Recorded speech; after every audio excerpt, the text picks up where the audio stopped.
O Flamengo pensa em técnico para o lugar de Tite. Vídeo de hoje do canal da Nicola traz a resposta e os planos em relação a Felipe Luiz. Bora falar também sobre o Corinthians com mais um reforço internacional. Quero falar ainda sobre o Palmeiras com números que causam humilhação no rival Corinthians. Para completar, você sabia que o São Paulo pode ter de jogar com o Vasco da Gama num estádio que não estava nos planos? Sobre o Vasco, tem outra informação importante: o Cruz Maltino cogita aí a justiça comum para fazer valer o direito de jogar na Copa do Brasil na data que estava marcada. Para completar, folha salarial do Botafogo, as últimas do mercado, bastidores, finanças e muito mais.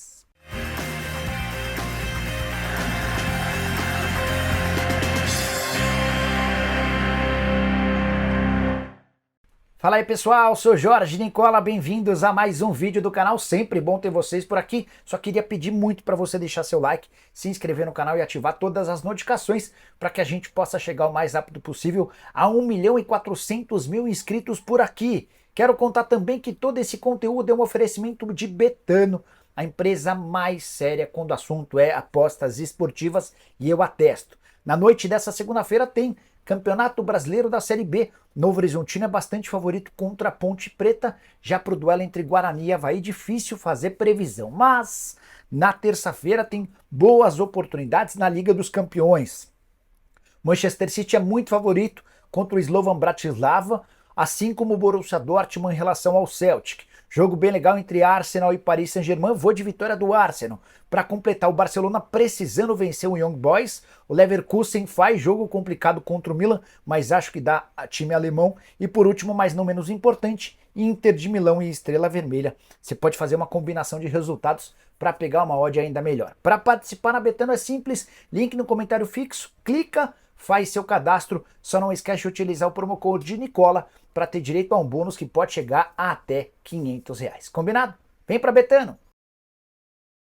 Bora começar o vídeo com aquele tradicional giro de notícias, e a primeira informação é sobre o Fluminense, que vem de 3 derrotas seguidas no Campeonato Brasileiro.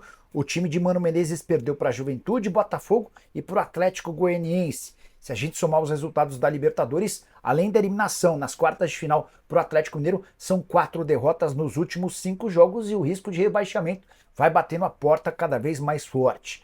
Bora falar também sobre Fernando Diniz, que estreará como técnico do Cruzeiro no Brasileirão justamente contra o seu ex-clube Fluminense, jogo marcado para quinta-feira no Maracanã. Vale a lembrança de que o Cruzeiro não pôde ter Fernando Diniz no empate 1-1 com o Vasco, ele cumpria suspensão. Quero contar também sobre o Internacional, que venceu 5 dos últimos 6 jogos no Campeonato Brasileiro. A única exceção é o empate em 2-2 contra o Red Bull Bragantino em Bragança Paulista. As vitórias contra a Juventude, Fortaleza, Cuiabá, São Paulo e Vitória. Bora falar agora sobre a folha salarial do Botafogo, a segunda maior do país. Só atrás do Flamengo, Botafogo hoje investe algo na casa dos R$26 milhões mensais, assim como Palmeiras e Corinthians. Importante lembrar que o Botafogo foi o clube que mais gastou com contratações de reforços, R$373 milhões. Quero dar algumas condições e características dessa folha do Botafogo. Você sabia que os jogadores mais bem pagos são Thiago Almada e Alex Telles? Eles ganham cada um R$1,5 milhão mensais, que fazem da dupla os jogadores no top 10 dos atletas que mais recebem no futebol brasileiro. Já Luiz Henrique, convocado com frequência para a seleção brasileira, tem salário bastante abaixo desses. Ganha na casa dos R$800 mil mensais. Isso tem a ver com o salário que ele tinha no Tempos de Betis, inferior aos 800 mil.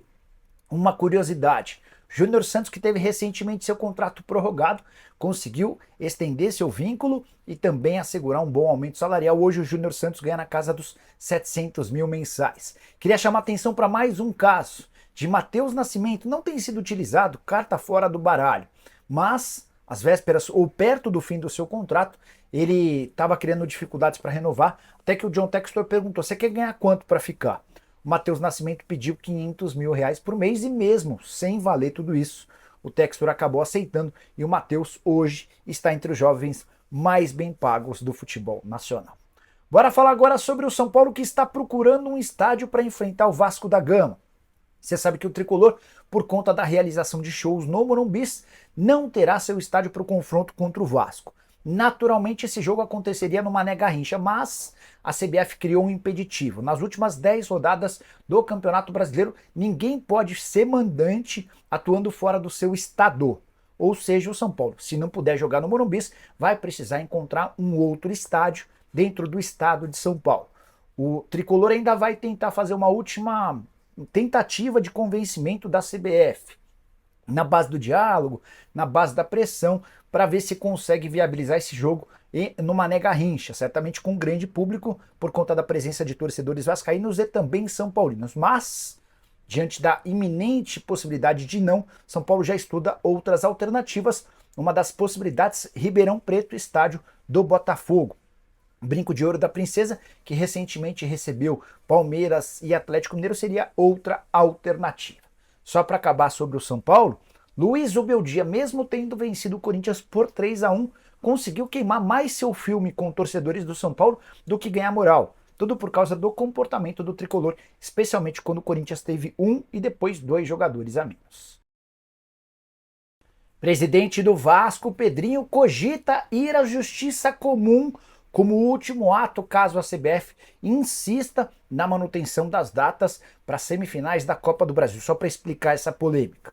De sábado para domingo, a CBF anunciou a alteração de jogos do Campeonato Brasileiro, que saem do final de semana dos dias 19 e 20 de outubro e vão acontecer entre 16 e 17 de outubro. Tudo para atender a um pedido do Flamengo, que não gostaria de fazer a segunda partida semifinal da Copa do Brasil logo depois da data FIFA. Já prevendo a possibilidade de o STJD não interceder da maneira como o Cruz Maltino pensa, o clube cogita recorrer à Justiça Comum, o que é visto sempre como uma grande agressão às confederações de futebol. A FIFA, inclusive, determina que as confederações não aceitem a introdução ou a ida dos clubes à Justiça Comum. É por isso que foram criadas as esferas esportivas, no caso do Brasil, do Superior Tribunal de Justiça Desportiva. Pedrinho anda muito chateado, chegou a colocar em dúvida a credibilidade da CBF depois desse pedido atendido. Só para completar sobre o Vasco, o Cruz Maltino terá direito a 2.000 ingressos no jogo contra o Atlético Mineiro nessa quarta partida de ida da Copa do Brasil, partida marcada para a Arena MRV. O Vasco ainda tentou um pouco mais do que os 5% da carga total, o Atlético disse que não poderia atender. Já David teve constatado um rompimento no ligamento do joelho e não joga mais na temporada de 2024 para completar. Lianco e Otávio, jogadores do Galo, são dúvidas para o confronto de quarta-feira diante do Vasco. Hora de comparação importante, quero trazer números assustadoramente positivos do Palmeiras contra o Corinthians. Você sabia que hoje o Palmeiras tem o dobro de pontos do seu rival no Campeonato Brasileiro? 56 pontos para o Palmeiras, que luta pelo título, contra 28 pontos do Corinthians, ameaçadíssimo pelo rebaixamento. Mas não para por aí. Se essa distância de 28 pontos for mantida, depois da próxima rodada vai dar para cravar que pelo 7º ano consecutivo, o Palmeiras terminará o Campeonato Brasileiro à frente do Corinthians, com uma pontuação maior do que o seu rival, e olha que ainda restarão 9 rodadas em disputa. O Palmeiras tem 6 vitórias consecutivas, ele vem de 6 jogos ganhando no Campeonato Brasileiro. Já o Corinthians, em 28 rodadas, conseguiu as mesmas 6 vitórias das 6 rodadas mais recentes do Palmeiras. Para completar, só Cuiabá e Atlético Goianiense ganharam menos do que o Corinthians na competição, são 5 vitórias para cada um dos times. Verdão gastou com reforços 193 milhões de reais nesse ano, contra 167 milhões de reais do Corinthians, mas importante contar que as folhas salariais dos rivais estão praticamente empatadas. O Palmeiras tinha uma folha bem maior, até que chegaram reforços importantes, como Memphis Depay, Carrilho, entre outros, que não custaram, chegaram de graça, eram atletas livres no mercado, mas com salários bastante altos. O Memphis pode chegar a 4 milhões de reais por mês de vencimentos. Hoje, Palmeiras e Corinthians gastam o mesmo do Botafogo, 26 milhões de reais para esses 3 clubes, só o Flamengo gasta mais 35 milhões de reais. A saideira sobre essa comparação entre Palmeiras e Corinthians. Verdão garantiu 11 títulos desde 2019. No mesmo período, Corinthians não tem qualquer taça conquistada. Uso o espaço para comentário para dizer o que você pensa a respeito de tanta diferença, mesmo levando em consideração que o Corinthians tem faturado mais do que o Palmeiras. Hora de falar sobre o Corinthians com mais um reforço. O Timão fechou nessa segunda-feira a chegada de Jesse Costa, meio atacante canadense de 19 anos de idade. Informação que repercutiu no exterior e foi confirmada por aqui, mas calma. Trata-se de um reforço pro time sub-20 do Corinthians. Até porque a janela de inscrições pro futebol brasileiro da primeira divisão já está encerrada desde o último dia 20. O atleta, que é canadense, mas tem nacionalidade portuguesa, disputou a última temporada europeia pelo Wolfsburg, da Alemanha. O contrato não foi renovado, ele estava livre, foi sugerido ao Corinthians, avaliado e contratado.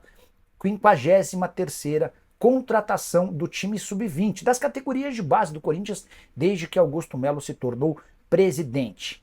Na temporada mais recente no futebol alemão, jogando pelo time sub-19 do Wolfsburg, foram 19 partidas e um gol marcado. Ele também tem sido convocado com alguma frequência para a seleção canadense sub-20.